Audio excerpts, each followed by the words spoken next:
High consciousness है जो आपसे वो काम करवा रही है और आगे का कर्म सही कर रहे हो, बट आपका पिछला कर्म खराब है। तो मतलब बार्स में, क्लब्स में ज़्यादातर नेगेटिव लोग आते हैं ज़्यादा, और कुछ ऐसे भी लोग देखे होंगे जो कि मतलब बहुत कम पढ़ते हैं और बहुत अच्छा परफॉर्म कर जाते हैं। तो व्हाट्सअप फ्रेंड्स, तो क्या हाल है आपके। आज की वीडियो होने वाली है श्रीमद् भागवत गीता के ऊपर। आज की वीडियो में मैं आपसे इसका एक श्लोक डिस्कस करने वाला हूँ जो कि आपकी लाइफ में बहुत ज़्यादा वैल्यू ऐड करेगा। ये मेरा प्रॉमिस है आप सभी से। तो वीडियो को बिल्कुल एंड तक देखना। और वीडियो स्टार्ट करने से मैं आपको बता दूं, चाहे आप कोई भी रिलीजन से बिलोंग करते हो, चाहे आप कोई भी कम्युनिटी से बिलोंग करते हो, लेकिन श्रीमद् भागवत गीता एक ऐसी पुस्तक है, ऐसी गाइड है लाइफ के लिए, जिसे आपको पढ़ना ही चाहिए। आप कोई भी भगवान को मानते हो, आप कोई भी पावर को मानते हो, तो जस्ट भगवान श्री कृष्ण के बनने समझो वो ये बोल रहे हैं और आप इसे पढ़ो, आप इसे फॉलो करने का ट्राई करो पूरा। तो अब आ जाते हैं श्लोक के ऊपर। श्लोक है भागवत गीता के चैप्टर 2 का वर्स नंबर 47, जो कि है कर्मण्यवाधिकारस्ते माँ फलेषु कदाचन माँ कर्म फल हेतुर्भुः मार्ते संगोत स्वकर्मणि। सो ये मेरा वन ऑफ द फेवरेट श्लोक भी है। सो इसमें कृष्ण कहते हैं तेरा कर्म तेरे हाथ में है, उसका फल तेरे हाथ में नहीं है, तो तू कर्म की चिंता कर, उसके फल की चिंता मत कर। मतलब फल की चिंता ही छोड़ दे, तू बस कर्म पे ध्यान दे। मतलब आपको एक अच्छे से समझाता हूँ इसमें, जो कि अर्जुन है वो मतलब युद्ध करने से डर रहे होते हैं महाभारत का। सो इसमें कृष्ण अर्जुन से कहते हैं तू जीतेगा हारेगा वो तेरे हाथ में नहीं है, तेरा सिर्फ कर्म तेरे हाथ में है, तू कैसा परफॉर्म करेगा वो तेरे हाथ में है। आपको एक अच्छे एग्जाम्पल के साथ समझाता हूँ। जब भी आप स्टडी करते हो, आप पढ़ाई करते हो, सो आपको लगता है कि आपका रिजल्ट कैसा होगा, आपकी परफॉर्मेंस कैसी होगी आपके एग्ज़ाम में, आप टॉप मारोगे या नहीं मारोगे, आपके मार्क्स कितने आएंगे, आपको ये डर लगता है। तो जब भी आपको ये डर लगता है तो आपके ब्रेन में एक केमिकल होता है, एक हार्मोन होता है कॉर्टिसोल नाम का, जो कि स्ट्रेस हार्मोन होता है। जब भी आपको स्ट्रेस होती है, आपको डिप्रेशन होती है, आपको एंजाइटी सी होती है, आपको टेंशन होती है, तभी हार्मोन आपका रिलीज होता है और आपका परफॉर्मेंस को डाउन कर देता है।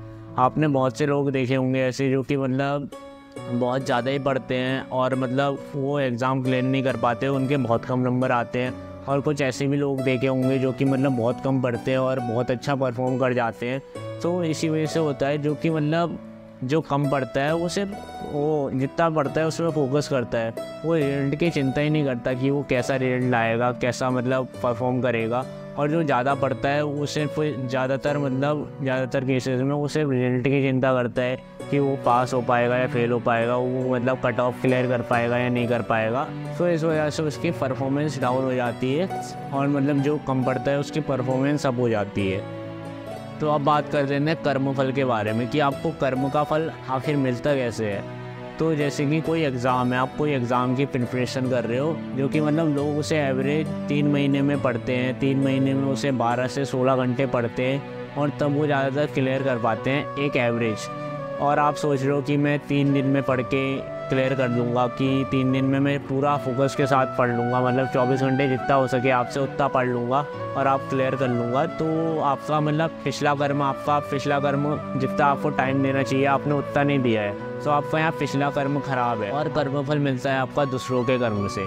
अब दूसरों के कर्म से कैसे, मैं आपको समझाता हूँ। जैसे आप कोई भी पार्टनरशिप में बिजनेस कर रहे हो, आपकी मतलब इक्विटी है, आपकी पार्टनरशिप है 50-50, और मतलब आप अपना 100% दे रहे हो, आप पूरा अपना जान झोंक रहे हो बिज़नेस में, लेकिन वो जो आपका दूसरा पार्टनर है वो अपना 0 एफर्ट कर रहा है, सिर्फ वो मतलब कुछ कर ही नहीं रहा बिज़नेस में, सिर्फ आप ही वो जो कर रहे हो। तो इसी हिसाब से आपका जो बिज़नेस है वो भी अच्छा चलना मुश्किल ही है, क्योंकि एक ही साइड से एफर्ट आ रहे हैं, दोनों साइड से एफर्ट आ ही नहीं रहे। तो यहाँ आपका दूसरों का कर्म भी निर्भर करता है। और इसमें एक और चीज़ आती है आपकी, वो की है स्थिति या समय।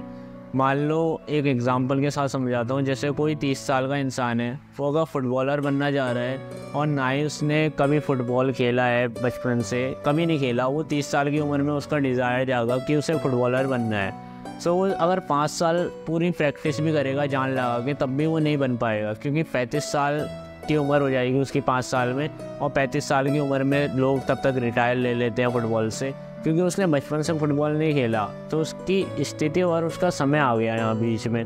तो आपका कर्मफल इससे भी डिसाइड होता है। और नेक्स्ट जो आपका कर्मफल डिसाइड होता है वो है आपकी जगह।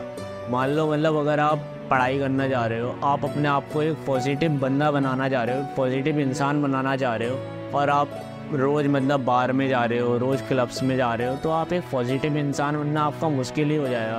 क्योंकि जहाँ भी मतलब बार्स में, क्लब्स में ज़्यादातर नेगेटिव लोग आते हैं, ज़्यादातर नेगेटिव एनर्जी वाइब्स आती है। आप मंदिर नहीं जा रहे हो, आप पॉजिटिव जगह पे नहीं जा रहे हो जहाँ पे मतलब पॉजिटिव लोग आते हैं, जिनकी पॉजिटिव ऑरा होता है, वो लोग आ रहे हैं और आपको बनना है पॉजिटिव इंसान। तो ये नेक्स्ट टू इम्पॉसिबल है कि आप अपने आप को पॉजिटिव इंसान बना पाओ, क्योंकि आप जा ही नेगेटिव जगह पे रहे हो तो यहाँ पे भी आपका कर्मफल आ जाता है। अब बात कर देते हैं हम कर्तापन की, कि जो भी आप काम करते हो उस काम को करते समय आपको कर्ता की भावना त्यागनी है। मतलब आप कर रहे हो लेकिन आप नहीं कर रहे हो वो काम। अच्छे से समझाता हूँ, मतलब जो भी आप काम कर रहे हो वो आप नहीं कर रहे हो, ऐसा सोचो, ऐसा जस्ट अपने माइंड में डालो। अगर आप कोई भी पॉजिटिव काम कर रहे हो, कोई भी आप अच्छा काम कर रहे हो, तो कोई पॉजिटिव एनर्जी है, कोई वो हाई कॉन्शियसनेस है जो आपसे वो काम करवा रही है। और अगर आप कोई भी मतलब नेगेटिव काम कर रहे हो, कोई भी गलत काम कर रहे हो, तो कोई लोअर कॉन्शियसनेस है, कोई लोअर एनर्जी है, कोई नेगेटिव एनर्जी है जो आपसे वो काम करवा रही है। आप ये सोचो और ये काम करो। जैसा कि हम सिर्फ एक माध्यम है, असली सोर्स कोई और है। आपको एक एग्जांपल के साथ समझाता हूँ। जो चिमटा होता है, चिमटा जिससे हम रोटी पकड़ते हैं, तो जब रोटी बन जाती है हम उससे रोटी पकड़ते हैं, लेकिन हम अपने हाथ से पकड़ेंगे तो हमारा हाथ जल जाता है।